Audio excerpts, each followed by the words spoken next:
Hello, and thank you for joining us on Classic Vinyl Podcast. This is the podcast where we listen to and review mostly songs, but every once in a while albums from the classic vinyl era of the 60s and 70s. I'm one of your hosts, Justin. I'm joined by my co-host, Tyler. Thank you for having me yet again. Yeah, I worked like a slave for years, sweat so hard just to end my fears. What's that mean? I hope that you don't just end up dying a poor old man.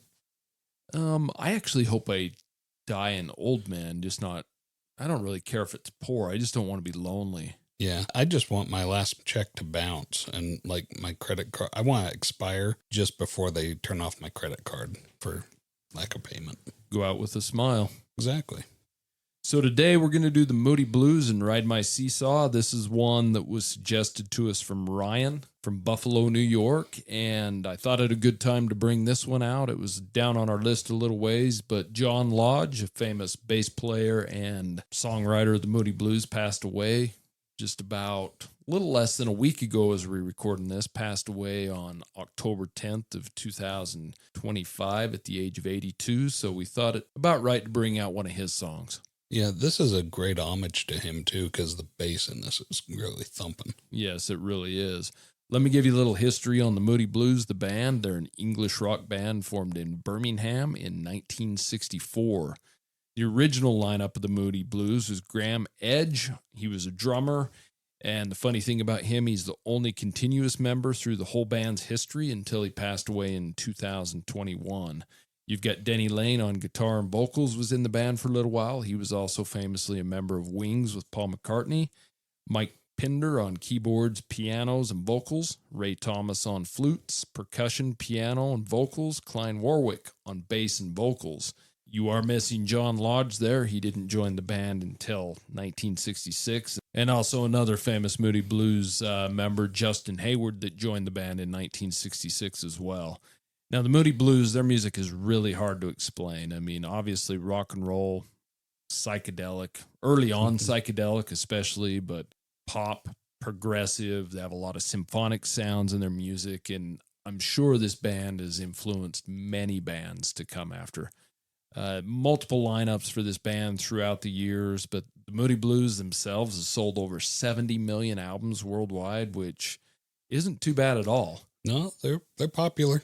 Yeah, they've had a total of 18 platinum and gold records.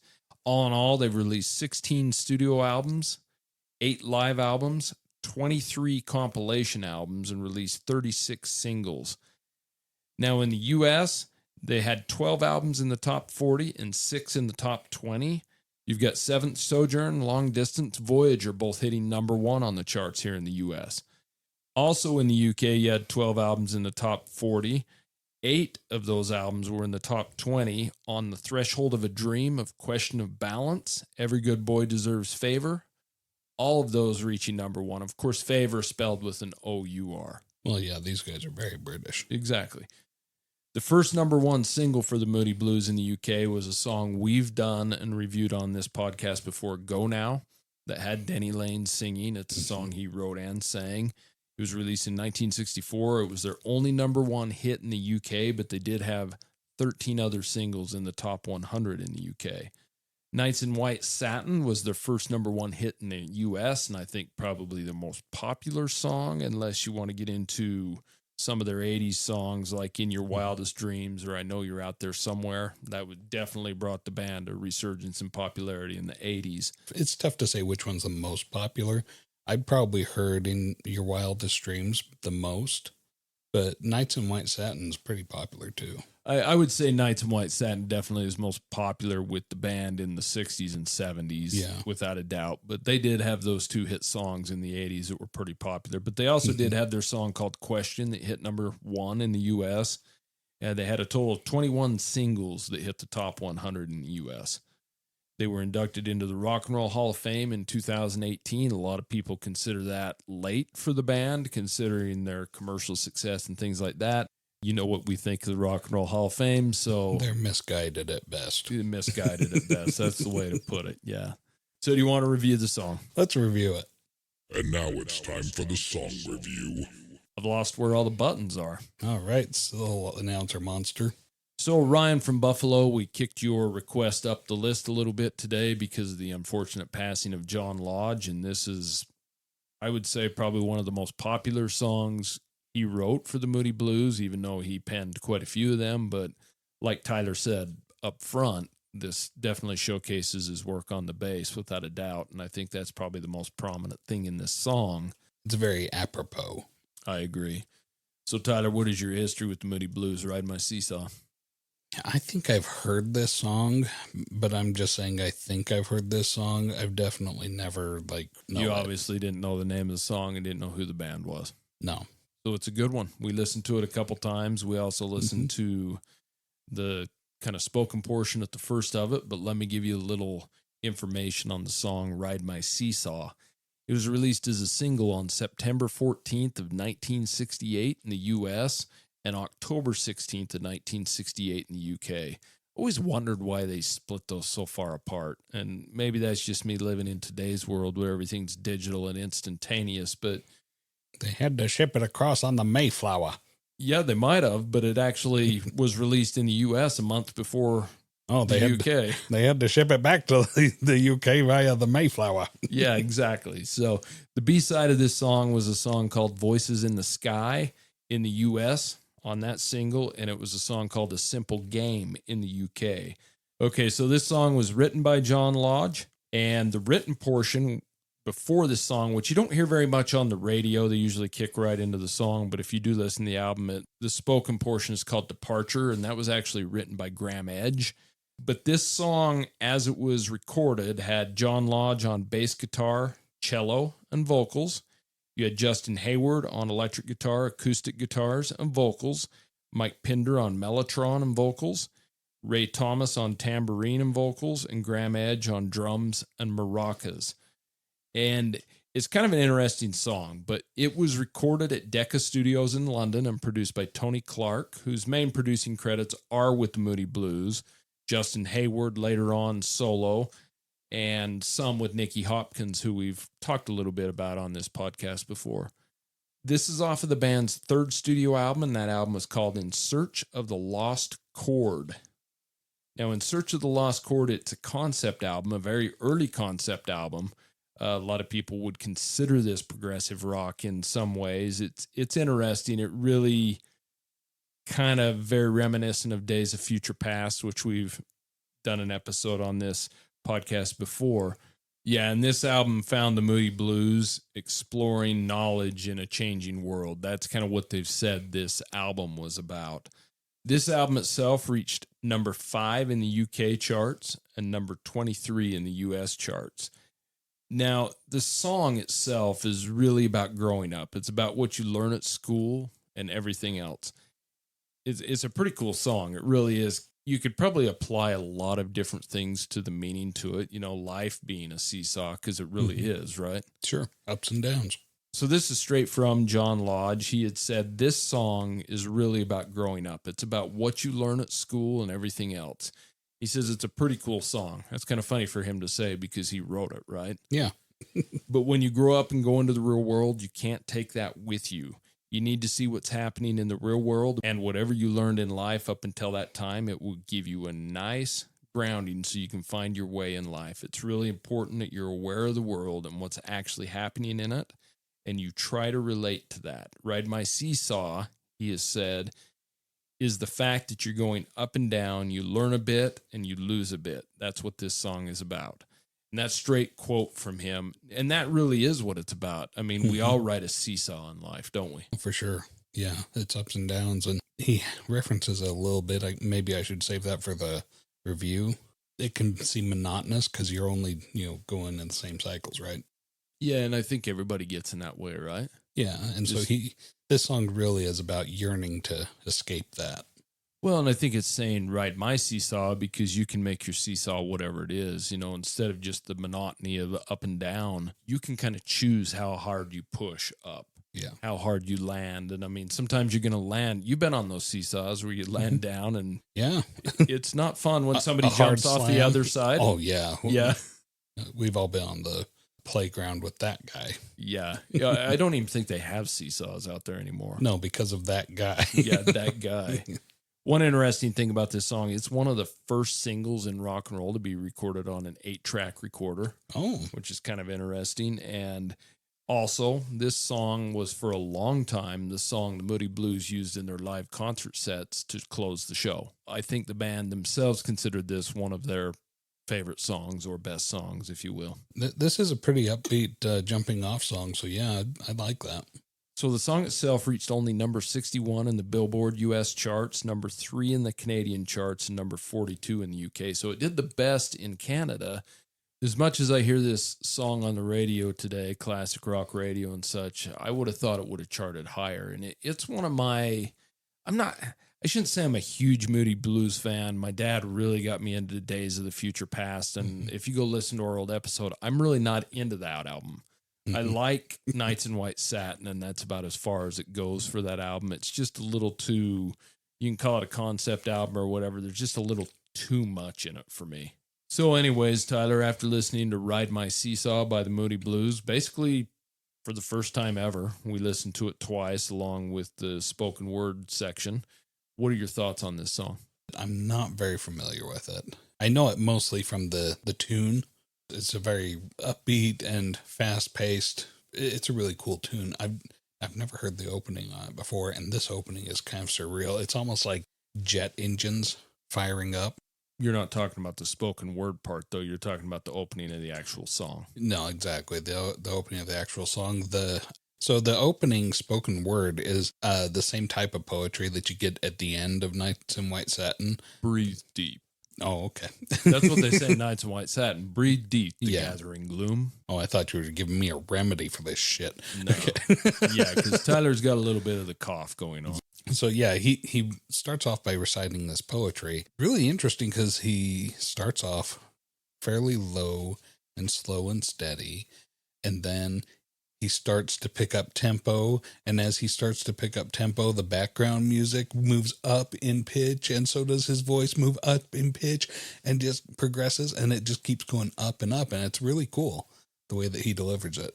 Do you think the opening of the actual song is the cello? It could be. I don't know. Or the mellotron? I think it's the mellotron because I don't recognize the cello in that.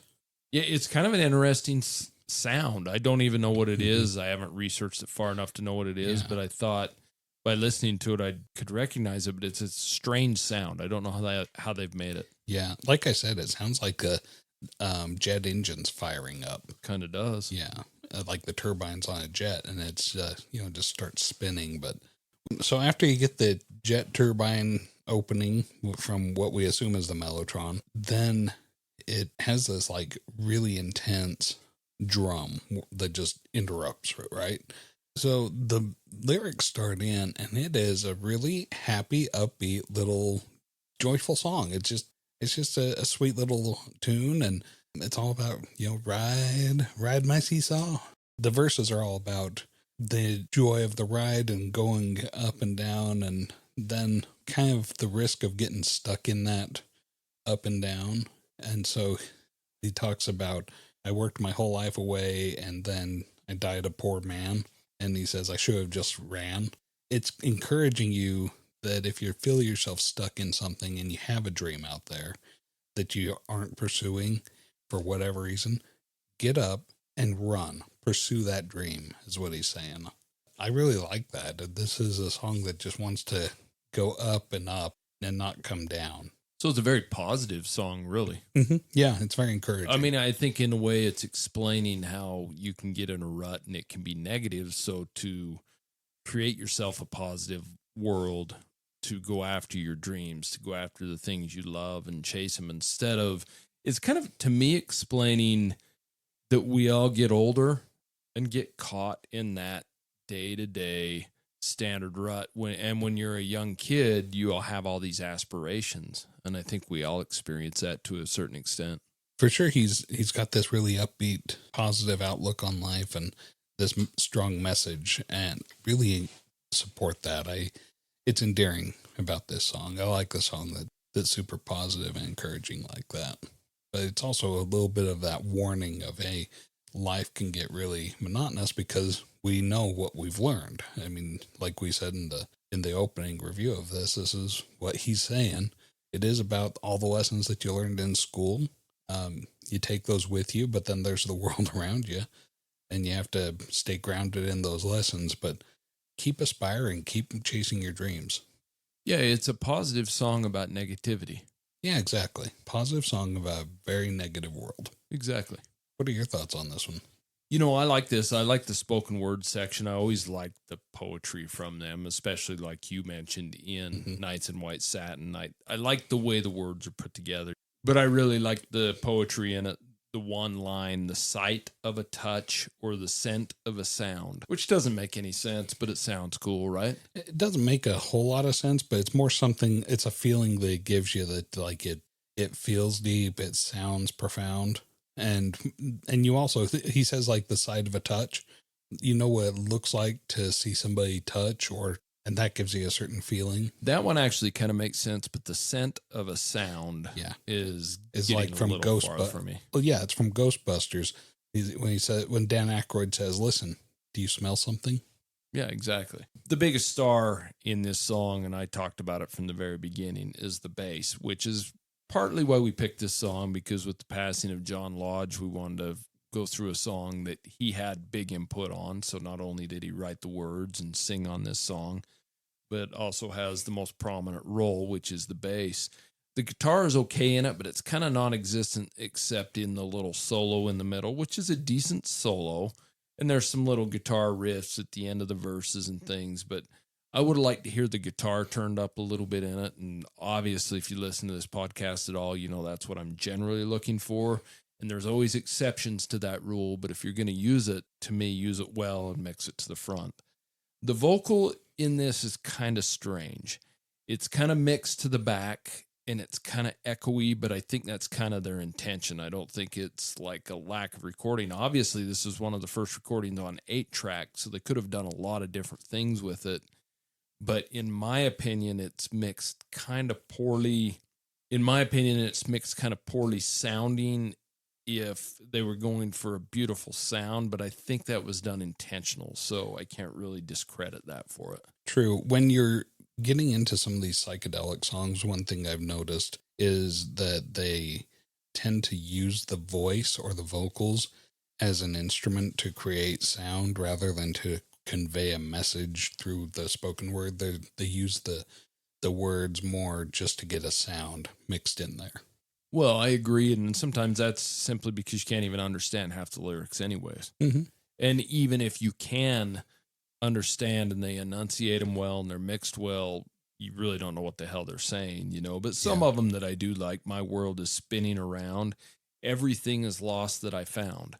But this song really is a song about hope in a negative world to me. That's the feeling I pull away from it. I just would have liked to hear a little more guitar. It does fade out at the end, which I don't generally like fade outs. It's okay. But I've listened to this song for a number of years. It's not an album I've dove very deep into. I think I've only listened to this album ever once or twice.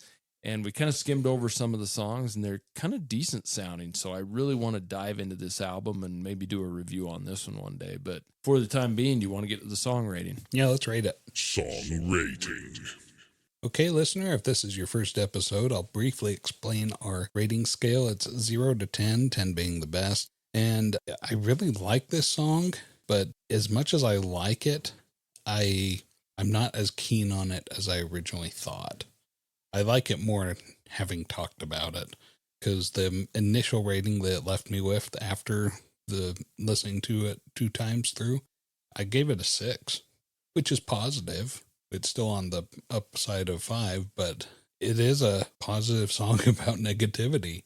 When he talks about everything is lost that I've found, how many times do people lose everything? And it can happen to anybody at any time in your life. You get really bad news, you lose a friend or a family member, something happens, or you lose your job, your career goes down, you get robbed. Anything can happen that can just take everything away from you, and you have to start all over again. And it happens. But his whole thing is just keep going, pursue that dream, keep reaching for the sky. Don't give up until you grab it. And then reach for something even higher. Where do you put this one, Justin? I'm a little bit higher than you. I rate this a 6.5. Probably one of my favorite handful of Moody Blues songs, but I self-admittedly, other than Days of Future Past, I haven't really dove into Moody Blues albums. I just don't get into them much. I'm pretty much just hear what still gets played on rock and roll radio, and this is one of those songs, and I enjoy it. It's not a skipper for me, but it's not one I go seeking out either. But after listening to it, the lyrics are pretty decent in it. I like the message of it, which Tyler's getting me to listen to the message of songs more often, and this one's pretty straightforward on the message, but the music just isn't great for me, but the bass is amazing in this song. So John Lodge, you did an amazing job, and RIP. So that's the Moody Blues and Ride My Seesaw. If you have any questions, comments, or concerns, like to tell us what you would rate it or what you think of our ratings, please send us an email at classicvinylpodcast@gmail.com. If you have any songs or albums you'd like us to rate, send them there as well. And like always, we really appreciate you taking your time to listen to us. It means a lot to both of us. And until next time, we'll see you later. See ya.